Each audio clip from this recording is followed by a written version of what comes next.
She was ready to leave after 2 years of a silent marriage, until she found a hidden box of letters that revealed her husband's deepest fears and love he never dared to show. What she discovered changed everything. This isn't just a story about saving a marriage. It's about choosing love when it hurts and healing from the inside out. Where are you watching from? Tell us in the comments. And don't forget to subscribe for more powerful stories like this one. I used to believe that silence was peaceful, that stillness meant safety. But after 2 years of marriage to Grant Monroe, I learned that silence, when it's thick enough to choke you, can be the loneliest sound in the world. That night was like so many others. I sat on the edge of our California penthouse bed, dressed in silk that clung to my skin like an unanswered question. The other side of the bed was empty again. Not just physically, but emotionally. Cold, untouched, unloved. Grant wasn't with me.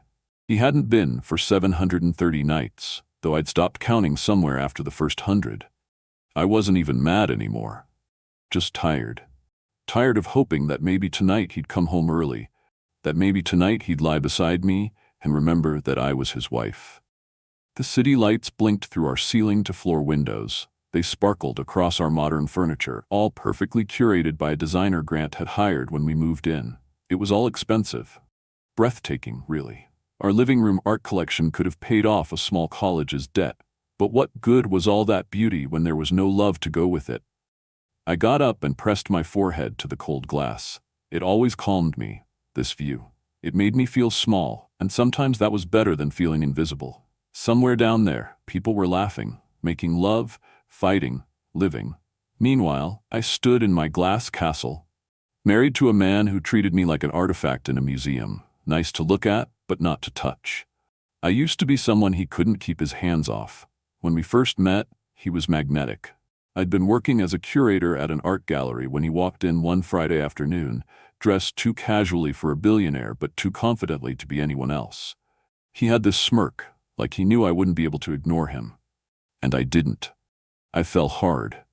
He was charming, attentive, wildly generous. He'd call me midday just to hear my voice. He remembered the names of my friends, my favorite childhood book, the way I liked my tea. That man? He vanished the moment we said, "I do." I heard the door open and shut softly downstairs. I didn't move. I waited. 30 seconds later, he appeared in the doorway of our bedroom, still in his custom navy suit, tie loose but intact, his dark hair perfectly styled like it hadn't been touched since his morning meeting. He looked so... Grant. Impossibly handsome in that Wall Street way, like someone off the cover of a luxury magazine. But when he looked at me, he didn't see me. "You're still up," he said, barely glancing my way. He shrugged off his jacket and loosened his cufflinks. "I live here too," I said. "This is my bedroom too." He paused, just a second, like he'd heard something deeper in my words but wasn't ready to admit it. Then he carried on unbothered, placing his watch on the dresser. "I know that," he said. "Do you?" I turned away from the window to face him, because it feels like I'm just another object in your collection, like a painting on the wall you don't bother to look at anymore. He looked at me, really looked, and for a second I saw something crack in him. Was it guilt? Pain? But as quickly as it came, it vanished. He pulled his shirt over his head and spoke with his back to me. "I'm tired, Elise. Can we not do this tonight?" "When, then?" I stepped toward him. "Tomorrow? Next week? We've been married for 2 years, Grant, and we sleep in separate worlds. You come home late, you don't touch me, you barely speak to me. Is this a marriage to you?" He sat down on the leather chair by the window, his hands in his hair. "It's complicated." "No," I said sharply. "It's really not. People who love each other talk. They touch, they fight even. But we do none of that. We're ghosts." He looked up, and this time he didn't look away. There were dark circles under his eyes. "You don't understand. Then help me." I crouched down in front of him. "Tell me why you won't be close to me. Tell me why I feel like I'm married to a man who's terrified of his own wife." He opened his mouth, closed it again. The silence that followed was louder than anything he could have said. He stood and walked to the door. "I have a 7 a.m. call," he said quietly. I felt something in me snap. "Grant?" I said, my voice cracking. "Don't walk away from me again." But he already had. I laid down on our cold, perfectly made bed. The tears didn't come right away. I stared at the ceiling and tried to remember the last time he'd kissed me. Not a polite peck for show, but a real kiss. A kiss that said, "You are mine and I love you." I couldn't remember. And that terrified me. The next morning, the house was filled with golden sunlight. It spilled across our marble counters and our overpriced appliances. Grant sat across from me at the kitchen island, scrolling through his phone, sipping espresso like it was any other day. But it wasn't. "I called a lawyer," I said. He looked up. For the first time in weeks, maybe months, I had his full attention. His hand froze midair, fork hovering just above his plate. "You what?" "You heard me. Her name's Dana Collins. She helped Lillian's friend with her divorce last year." Grant's lips parted like he was about to protest, but I pressed on. "I don't want a divorce, Grant. I want a marriage. But since I clearly don't have one, maybe it's time I accept that." He looked stunned, and then scared. I could see the color drain from his face. "Elise, you can't be serious." "I've never been more serious." I stood and walked toward the garden doors. "When was the last time you even told me you loved me?" He didn't answer. That's what I thought. And then he said something I didn't expect. "But we have everything." I turned slowly. "No, Grant, we have things. A house, money, furniture, but we don't have us. Not anymore." He reached out like he wanted to come to me, but he didn't move. It was like there was an invisible wall between us, one he couldn't or wouldn't break through. "I'm staying with Lillian," I said, trying to keep my voice steady. "Just for a while. I need space. I need air. Please don't go." "Then give me a reason to stay." He opened his mouth, but no words came. That was the moment I knew. He couldn't say it. Not now. Maybe not ever. So I walked upstairs, packed a small suitcase, and booked the next flight to Maine. I didn't cry until I was in the Uber on the way to the airport. Not because I was sad, but because I had waited so long for him to fight for me. And when it finally mattered most, he didn't. Or maybe couldn't. Either way, I had to choose myself now, because Grant had stopped choosing me a long time ago. The plane touched down in Portland just after sunset, and the icy wind hit me like a slap the second I stepped off the jet bridge. California winters were mild. Maine didn't know the meaning of mild. But the cold was oddly welcome. It reminded me I was still alive, still capable of feeling something, even if that something stung. Lillian was already waiting for me outside baggage claim. Her SUV was running, heat blasting, the back seat a mess of snack wrappers and picture books. I didn't even care. I climbed in, and for the first time in weeks, maybe months, I let myself exhale. "You look like hell," she said gently as she pulled out of the airport parking lot. "Thanks. You always know how to make a girl feel welcome." She smiled, but her eyes stayed on the road. "You don't have to pretend with me, Elise." And just like that, the act fell away. I stared out the frosted window, my throat tight. "I left him, Lil. I actually left." She didn't say, "It's about time," or "Pormer. You should have done it sooner." She just reached over and grabbed my hand. "You did the hard part. Now you just breathe." Her house smelled like cinnamon and dryer sheets.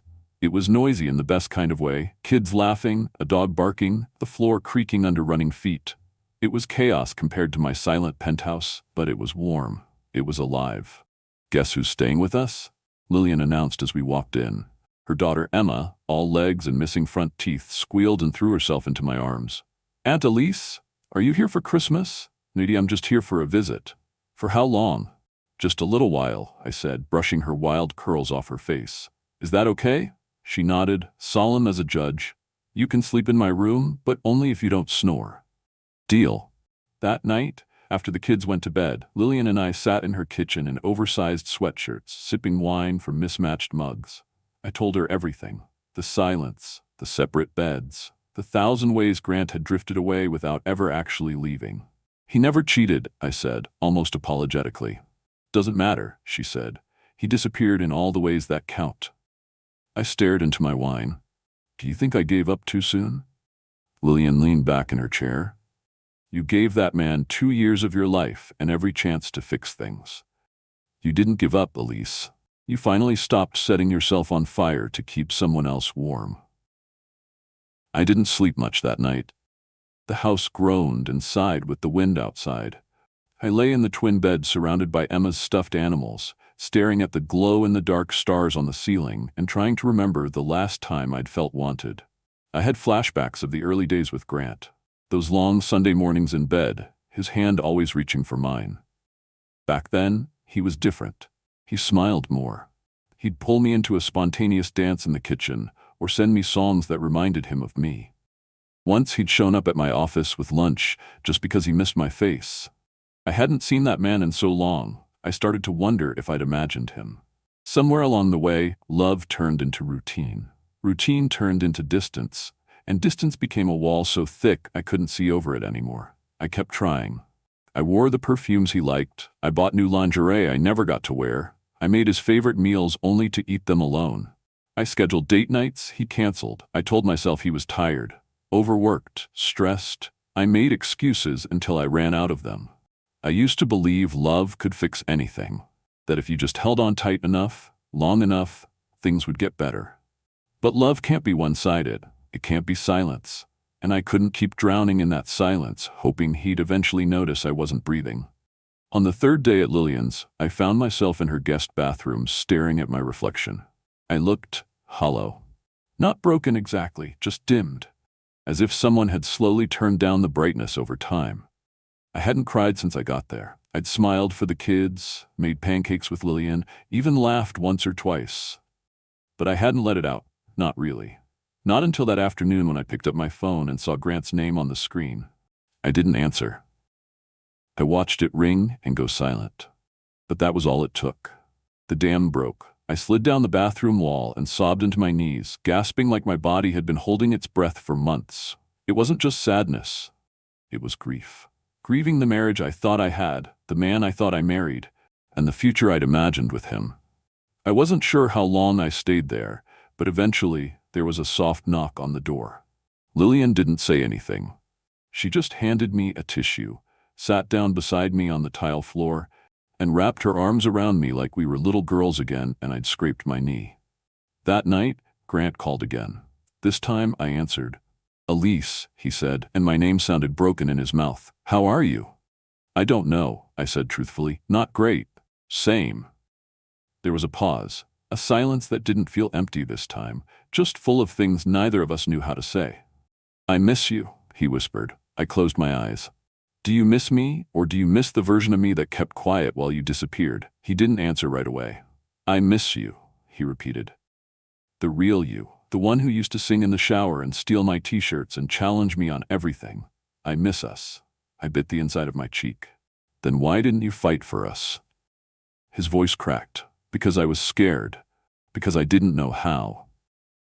"Then you better figure it out," I said, "because I'm done waiting for you to remember how to love me." The line went quiet. Then he said something I never thought I'd hear. "I started seeing someone, a therapist. Her name's Dr. Torres. I've had 2 sessions." I blinked, surprised. "Really?" "I want to be better," he said. "Not just for you, for me. I can't promise I'll be fixed overnight, but I'm trying, and if you'll let me, I want to keep trying." I didn't reply right away.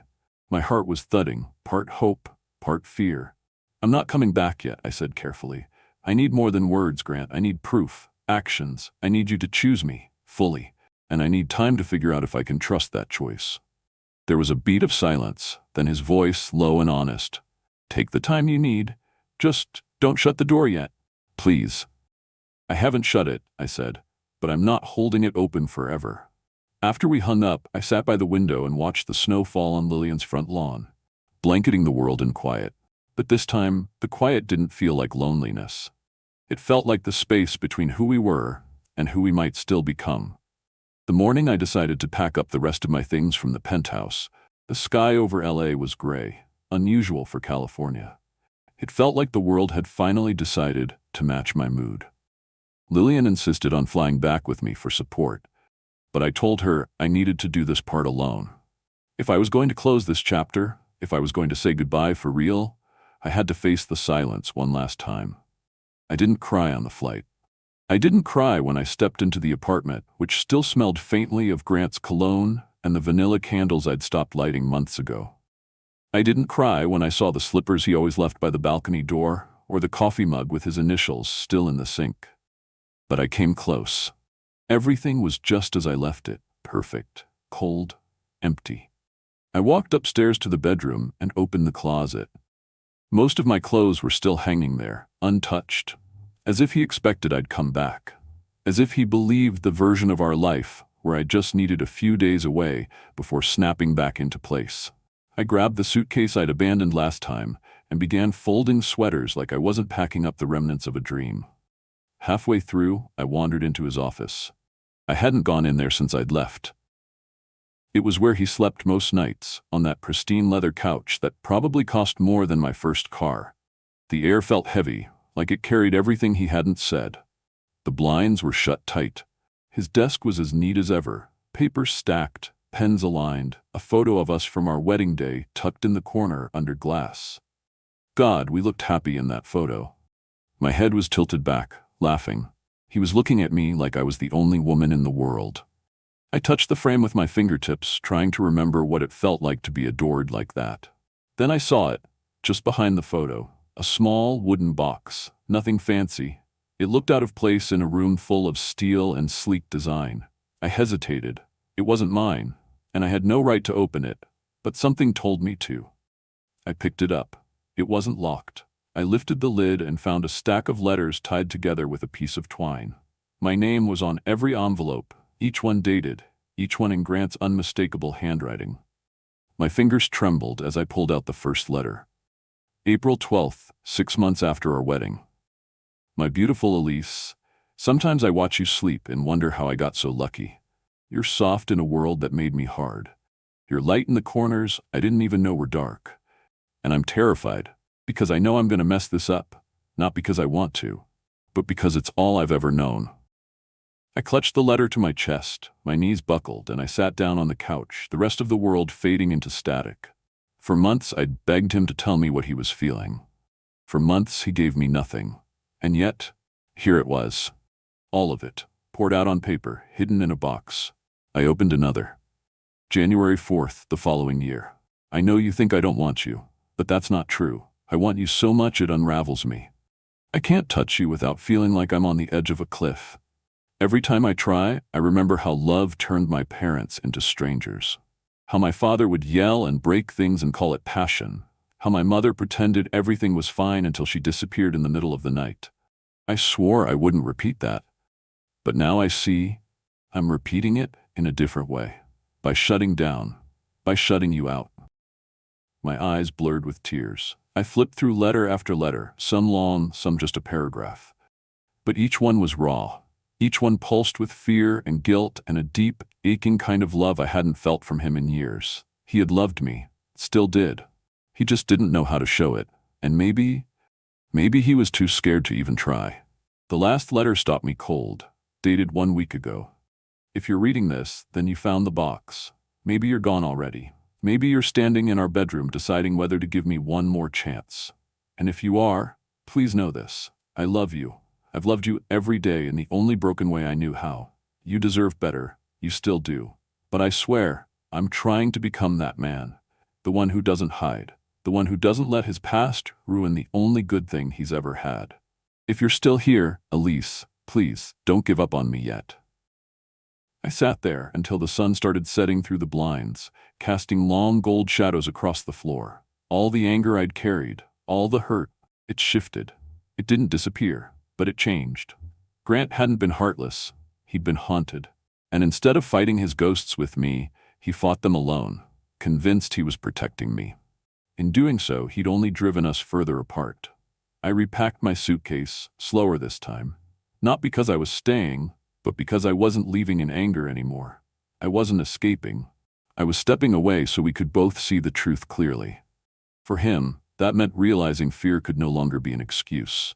For me, it meant giving him one last chance, but only if he fought for it. Before I left, I wrote him a note and left it beside the letters. I read every word. I felt every fear, and I saw every bit of the man I once fell in love with. Now show me you can be him again. You have 2 weeks to prove it. Choose us, or I'll know you never really could, Elise. I walked out of that apartment lighter than I'd felt in months. The pain hadn't vanished, but it had purpose now. And in its place, a seed of something small and fragile had begun to grow. Hope, not blind, foolish hope, but hope earned. Hoped that maybe, just maybe, he wouldn't let me go without a fight. Maine welcomed me back with snow flurries and the kind of quiet that felt peaceful instead of hollow.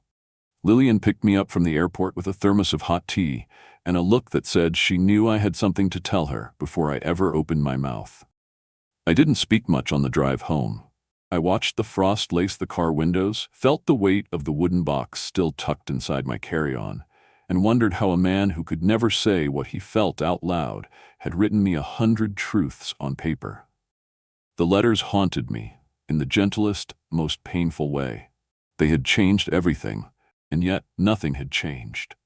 When we got to her house, Lillian didn't press me. She just handed me a blanket, lit a fire, and left me alone on the couch while she wrangled dinner and bedtime for the kids. That's the thing about sisters. They know when silence is a cry for space instead of help. Later that night, after the house had gone still, I told her, "I found his letters." Lillian blinked. "Letters?" I nodded and reached into my bag, pulling out one of the envelopes. I handed it to her like it was some ancient artifact. "He's been writing to me for 2 years. Pages and pages. He never gave them to me. He just hid them in a box on his desk." She read the first one slowly, her eyes scanning the ink, her brow furrowing at every line. When she finished, she looked at me and whispered, "He's scared to death of himself." "I know," I said. "And I don't know whether that makes it better or worse." "It makes it honest," she said. "That doesn't mean it makes it enough."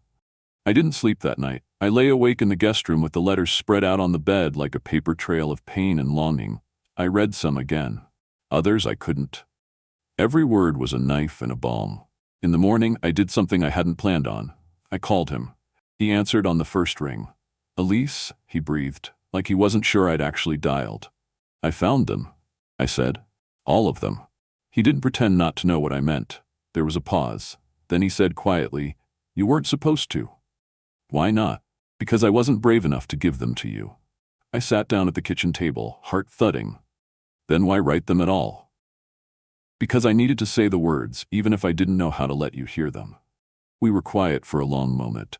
"I cried," I admitted. "Some of them broke me. Some of them made me angry. But all of them made me see you again. The real you. The one I thought I lost." "I never left," he said. "I was just buried under the weight of who I thought I'd become." "You're not your father, Grant." "I don't know that," he whispered.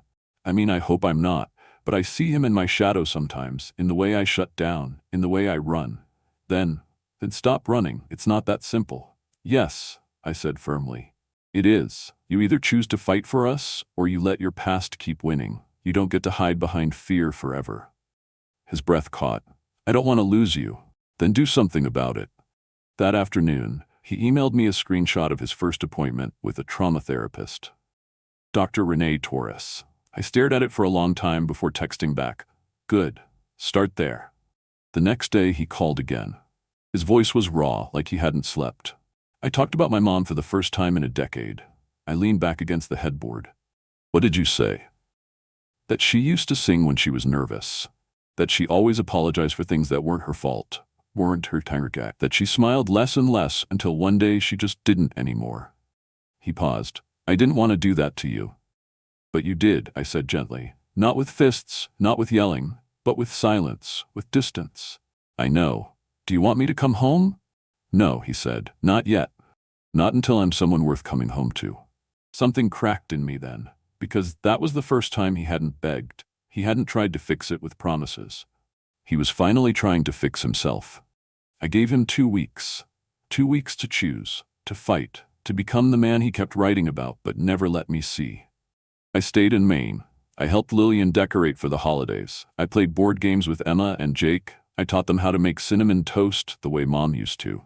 And every night Grant called. Sometimes we talked for 20 minutes, sometimes for 2 hours.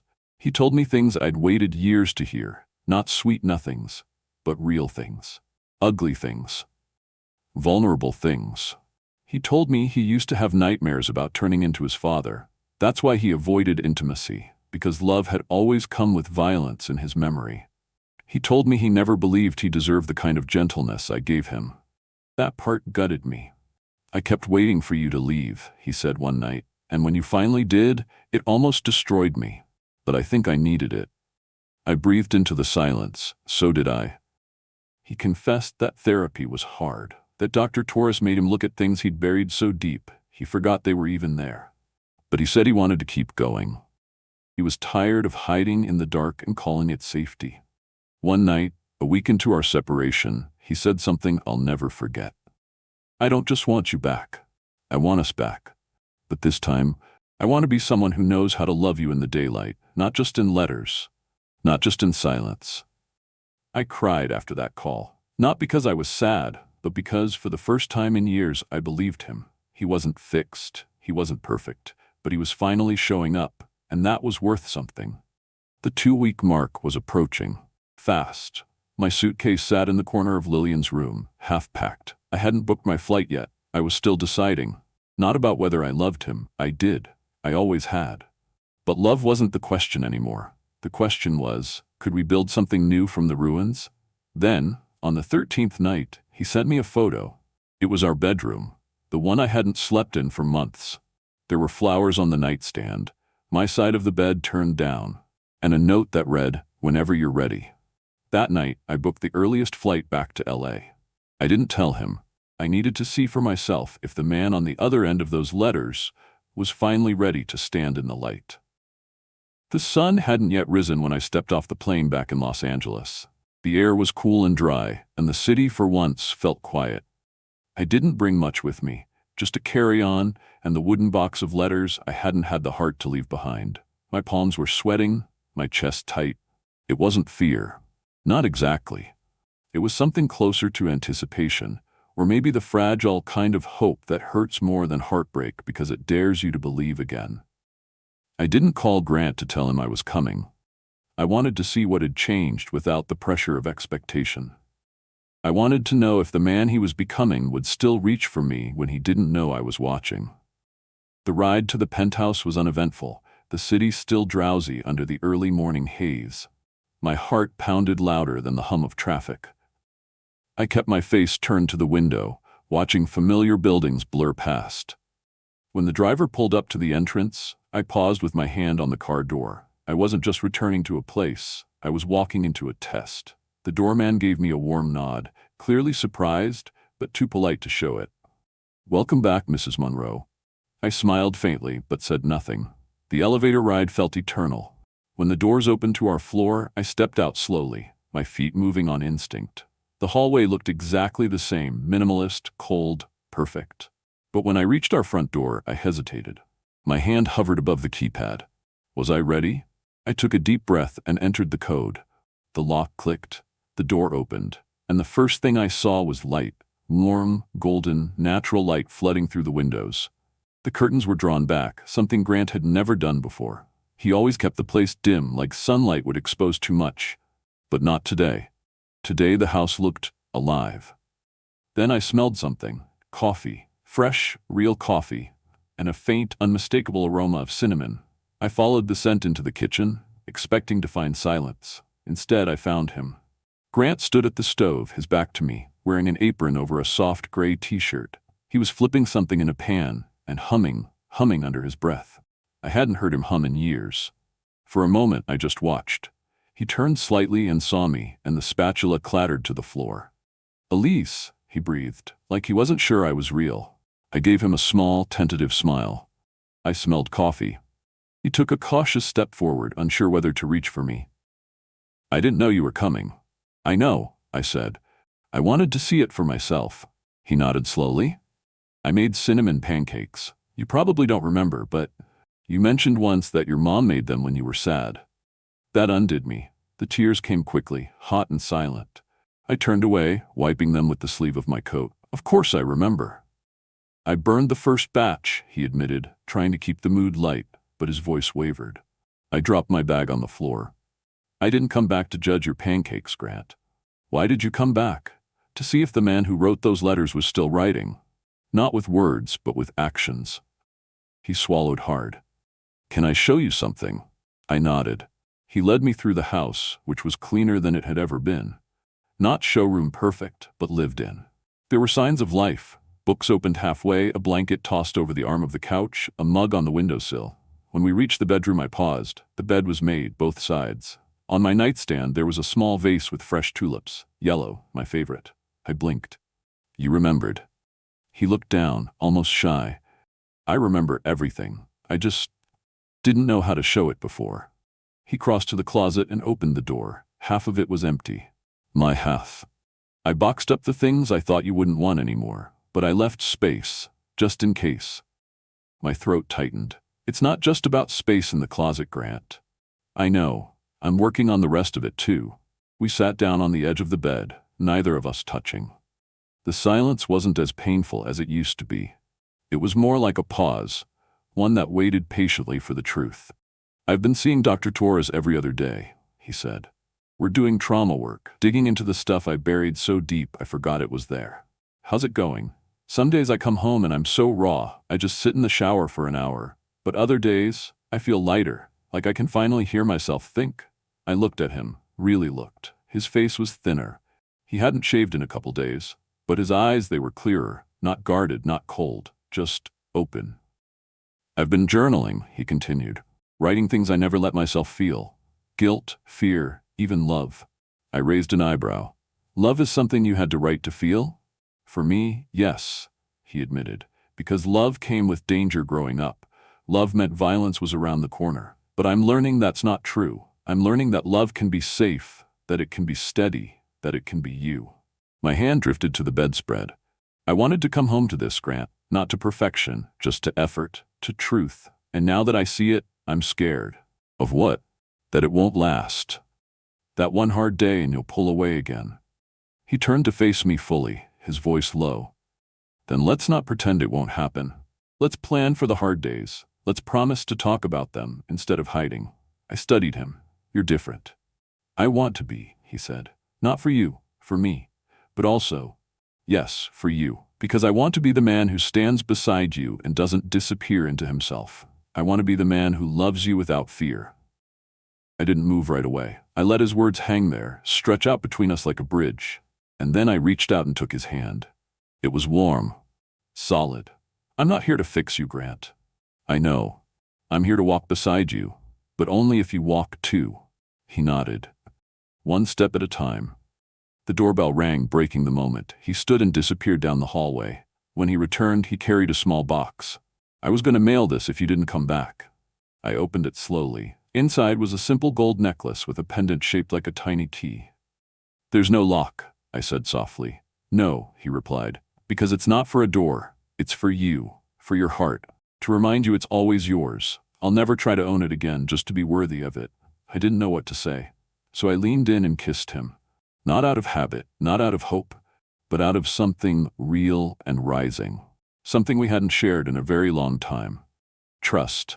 I stayed that night, not because the pain had vanished, but because for the first time in a very long time, I believed it could finally start to heal. That first night back felt like stepping into a memory, only softer, warmer, more fragile. Grant didn't try to hold me too close or pretend things were magically fixed. He simply made space. In our bed, we lay side by side without touching, the air between us filled with quiet honesty. I could feel the heat of his body just inches from mine, but neither of us made the first move. It was enough for now to be there together. Are you cold? He asked after a while, his voice barely above a whisper. No, I said. For the first time in a long time, I'm not. He exhaled, almost a laugh. Good. We fell asleep like that, without ceremony, without pressure. Two people relearning how to share the same space. I woke before him the next morning to the smell of coffee and something slightly burnt. I smiled into the pillow before I even opened my eyes. It was the smell of effort. The scent of someone trying. Downstairs, Grant was battling eggs again. This time they were just a little too brown, but the toast was perfect. He looked up sheepishly when I walked in, wearing his old college sweatshirt. Before you say anything, he said, I know they're overcooked, but I did make the coffee right. Then you're already halfway to sainthood, I teased, taking a seat at the kitchen island. We ate together. Nothing extravagant, just eggs, toast, and an awkward kind of tenderness that neither of us wanted to scare away.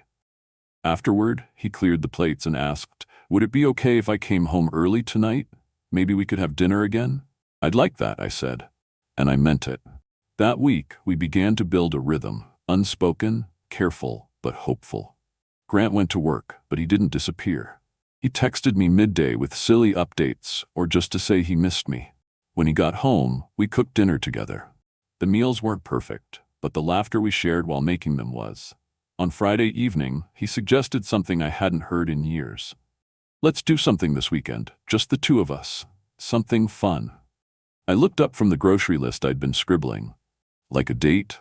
He nodded. Exactly like that. We can plan it together. And just like that, I felt a flicker of the life we used to talk about in the early days. The version of us that planned road trips and movie nights, that danced in the kitchen and held hands in the car. Maybe that life hadn't died. Maybe it had just gone quiet, waiting for us to come back to it. That weekend, we didn't do anything grand. We walked by the beach, shared ice cream from the little stand we used to visit, and sat on a bench just listening to the waves. At one point, Grant turned to me, his green eyes soft. I was afraid this would never happen again. I was afraid too, I admitted. But I'm here, and I'm not just physically here, Grant. I'm emotionally present. I'm willing. But I can't be the only one. You won't be, he promised. And so we continued, not with big declarations, but with small choices. He kept going to therapy. I started journaling too, writing down what I felt, what I feared, what I hoped for. Some nights we sat together and just read our own thoughts quietly, side by side. One afternoon, Grant came home with a surprise, a couple's journal filled with prompts like, "What does safety feel like?" And "Describe a moment I made you feel loved." We started filling it out together. Some answers made us cry, others made us laugh until we couldn't breathe. And then came the moment I didn't expect. We were folding laundry in the living room, an utterly mundane chore, when Grant looked at me and said, "I want to renew our vows." I blinked. "You what?" "I want a ceremony, not for show. Just us, or maybe with a few people we love. I want to stand up and say the things I should have said the first time, with full understanding of what they mean now." I set down the towel in my hands. "Grant, we're already married." "I know," he said, "but back then I made promises I didn't know how to keep. I want to make new ones, real ones, the kind I intend to live every day." My heart stuttered. "You're serious?" He nodded. "More than anything." We picked a date, our third wedding anniversary, just 6 weeks away. We decided it would be small, intimate, our garden at sunset. White flowers, candles, Lillian and the kids, of course. My parents were coming in from Florida, Grant's mother from Oregon. Even Dr. Torres, who by then felt like part of our story, said she'd be honored to attend. We kept it simple but meaningful. We wrote our vows separately, but we talked about what we wanted to say. About the kind of marriage we were choosing now, one based not on illusion or habit, but on truth, trust, and tenderness. The days leading up to the vow renewal felt like preparation for something sacred. We weren't pretending we had a perfect relationship. We were committing to an honest one. And I saw it in everything Grant did. He came home from work on time, he asked me questions and really listened to the answers. He laughed more. He kissed me good morning and good night, like it mattered, like I mattered. One night, I caught him crying. It was late, and I found him in the kitchen, sitting in the dark. "What is it?" I asked, sitting beside him. He wiped his face, embarrassed. "I still think about how close I came to losing you." I reached over, took his hand. "Me too. But we're here now." And we were. We were here, together, present, changed. The woman I'd been a year ago wouldn't have recognized the man in front of me, but I did. Because he had done the work. He had looked inside the darkest parts of himself and said, "No more hiding." The morning of the ceremony, I woke up early. Grant was still asleep beside me, his hand curled loosely around mine. I watched him for a moment, not because I was waiting for something to go wrong, but because I was grateful. Grateful that we had walked through the fire and come out stronger. Grateful that I had given him space, and even more grateful that he'd used it not to escape, but to grow. When he stirred awake and saw me smiling at him, he pulled me close and whispered, "Today we start again." And we did. The garden smelled like jasmine and lavender when I stepped outside that evening. The soft light of sunset stretching long across the stone path. Candles flickered in glass lanterns, their golden glow dancing gently in the breeze. A white arch, wrapped in fresh roses, stood at the far end of the yard, quiet, elegant, waiting. It was our third wedding anniversary, and it felt nothing like the first. That day 3 years ago had been grand, glamorous, curated down to the second. The guest list was long. The champagne never stopped flowing, and behind every photo was a smile that hid the uncertainty in my chest. I had married a man I loved deeply, yes, but also a man I didn't fully understand. A man who, even on the happiest day of our lives, looked like he was bracing for something. But tonight, it wasn't about appearances. It wasn't about pretending. It was about truth. I stood in the doorway, dress flowing softly to my ankles, my heart beating slow and steady. Lillian came up behind me and touched my shoulder. "He's already outside," she whispered with a warm smile. "He looks nervous, the good kind." I smiled back. "So am I." She squeezed my hand. "You've both earned this." The music started, soft acoustic guitar, nothing dramatic, and I walked down the stone path with the cool evening air brushing my skin. Everyone stood, our families, a few close friends, Dr. Paff Torres beside the minister we'd chosen. I caught my mother dabbing her eyes with a tissue. Lillian's kids waved wildly from their seats. And then I saw Grant. He stood beneath the arch, wearing a dark blue suit and a look that nearly brought me to my knees. It wasn't just admiration in his eyes. It was reverence. As if even after everything we'd been through, he still couldn't quite believe I was standing there. He mouthed, "You're beautiful." I mouthed back, "You're here." And that meant more. The minister welcomed everyone, thanked them for witnessing our vow renewal, and said something beautiful about choosing love again and again, even when it gets hard. I barely heard the words. All I could focus on was Grant, his fingers twitching nervously at his side, the way he kept swallowing like his throat was tight. When it was time to speak our vows, he went first. He took a breath, then looked directly at me with a kind of steadiness I'd never seen before. "Elise," he began, his voice low and clear, "3 years ago I made you promises I didn't fully understand. I said I'd love you, honor you, and stand beside you, and I meant every word. But I didn't know how to live those words. I was scared. Of you, of myself, of what love demanded of me. I thought keeping my distance would protect you from who I feared I was becoming." His voice cracked. "But it didn't protect you. It hurt you. It hurt us. And I see that now." I blinked back tears. "I'm not the man I was 3 years ago," he continued. "I've worked hard to become someone who doesn't hide behind silence. Someone who chooses honesty over pride. Love over fear. You've given me so many chances, Elise. More than I deserved. And tonight, I promise to never make you beg for my heart again." He stepped closer, his hands trembling slightly. "I promise to listen, to show up, to try, even when it's uncomfortable. I promise to let you in, into the parts of me that are still healing, still learning. I promise to love you the way you need to be loved, not just the way I think I know how, because you, Elise Monroe, are the bravest, kindest, most patient woman I've ever known, and I will spend the rest of my life proving that I see you. Every day." A soft breeze passed through the garden as he finished, and for a moment all I could do was stand there, heart wide open. Then it was my turn. I took his hands, looked into the eyes of a man I had waited years to reach, and spoke from a place deeper than I ever had before. "Grant," I said, "when I married you, I thought love was supposed to be effortless.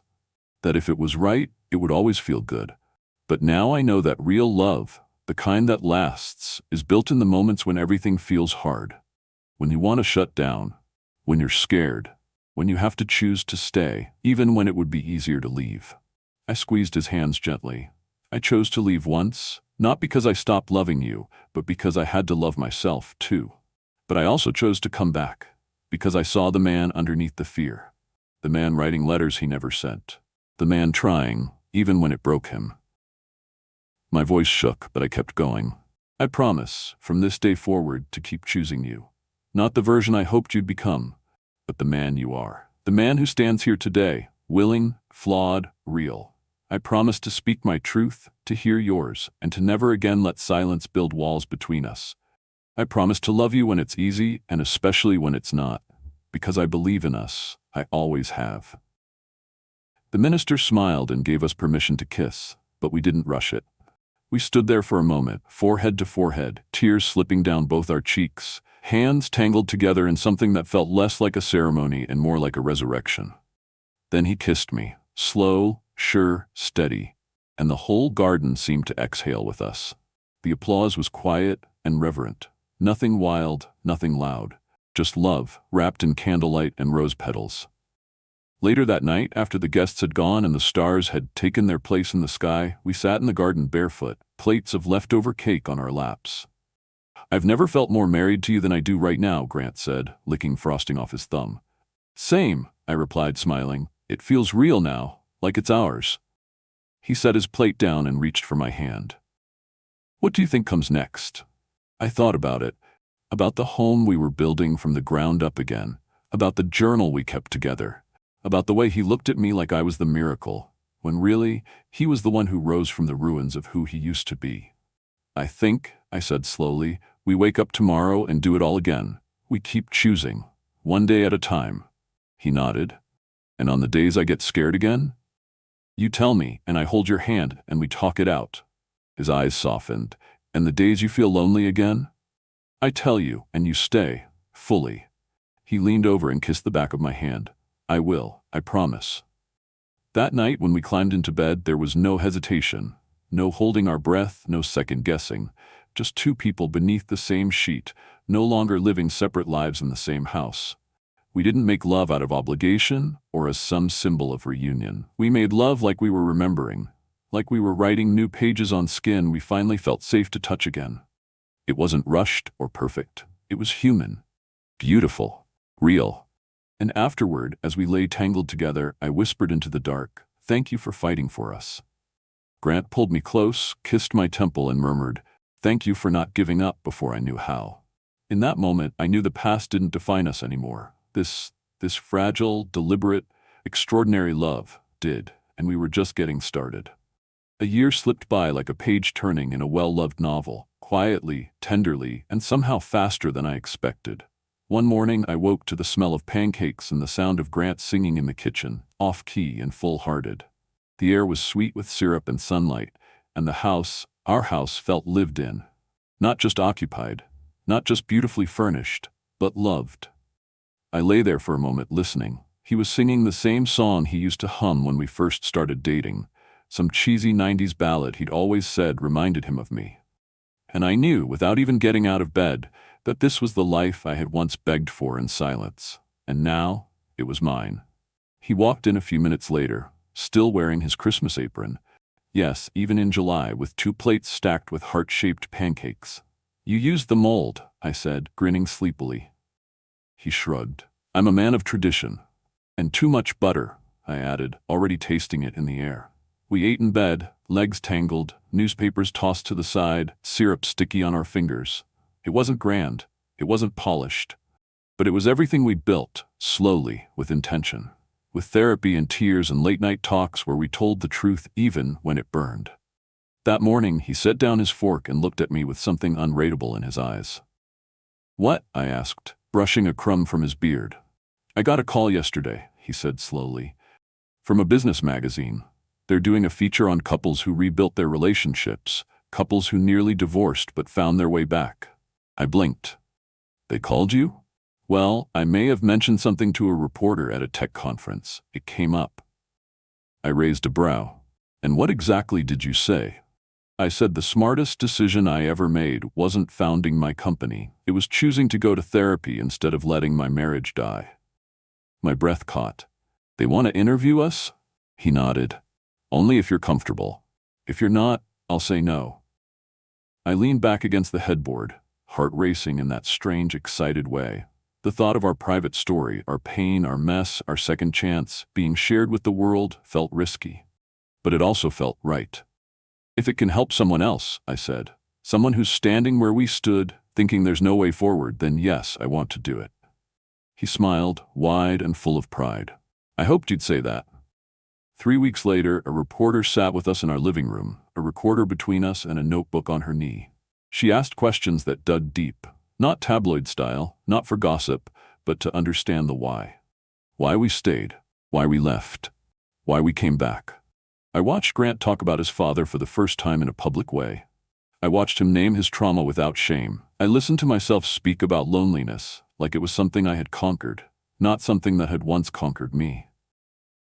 The story ran under the headline, Love After Silence, How One Couple Rebuilt Their Marriage from the Inside Out. It went viral. People emailed. Strangers wrote to say our words had saved their relationships. Some were on the brink of divorce. Others had already left, wondering if it was too late to come back. But over and over again, the theme was the same. Thank you for showing me that broken doesn't mean finished. A month later, a publishing house reached out. They wanted us to write a book. I laughed when Grant told me, "We're not authors." "No," he said, "but we're experts in us." That's worth something. It took us 6 months to write it, early mornings and late nights, retelling every chapter of our journey. The silence, the hurt, the therapy, the work, but also the rediscovery, the joy, the quiet victories. We wrote honestly. We didn't skip the messy parts. We let it bleed on the page so others could see the wound and believe it could heal. The book launched the following spring. It became a bestseller.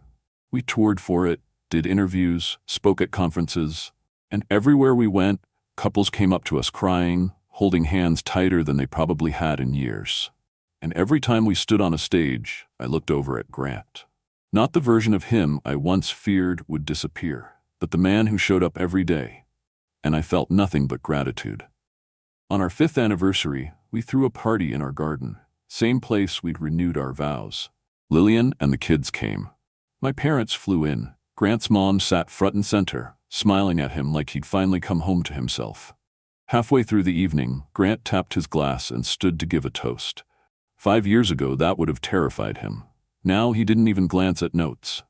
5 years ago, he said, voice clear, "I married the most incredible woman I've ever known. And for 2 of those years, I nearly lost her. Not because of infidelity, not because of betrayal, but because I was afraid. Because I let silence speak louder than love. Because I didn't know how to be the man she deserved." He looked at me then, eyes full of tears. But Elise didn't give up. She left, but only to give me the space to find my way back to her. And I did. Not because she begged me, but because she believed in who I could become. He raised his glass. "So here's to the woman who didn't wait around to be rescued. She rescued us. Here's to the woman who taught me that love is a choice, every day, in every moment. And here's to every couple who's still fighting for their story to have a second chapter." Everyone raised their glasses. I wiped my tears, then stood and kissed him in front of everyone. Later that night, when we were finally alone again, I sat with him in the garden, barefoot, watching the candles flicker low. "Do you think we'll ever stop learning how to do this?" I asked. He looked over at me, his arm around my shoulder. "I hope not. I think that's the point." I rested my head on his chest. "We've come so far." He kissed my forehead. "We've got so far to go, and I want all of it, with you." A week later, we found out I was pregnant. I told him by placing a tiny pair of socks on his pillow, knitted, soft, impossibly small.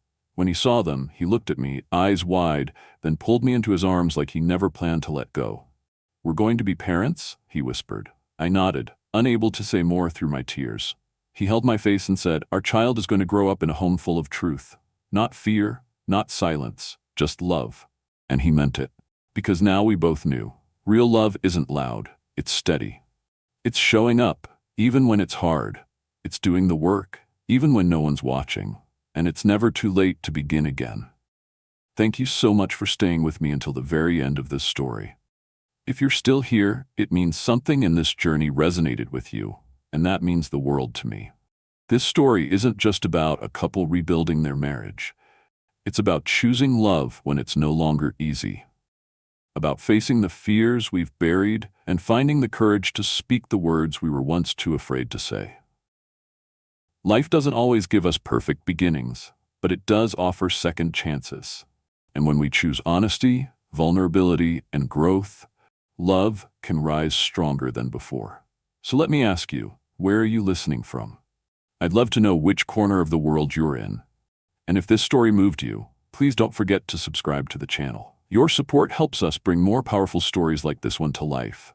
Real stories, human stories, stories that remind us that healing is possible and love is always worth fighting for. Click that subscribe button, and I'll see you in the next video.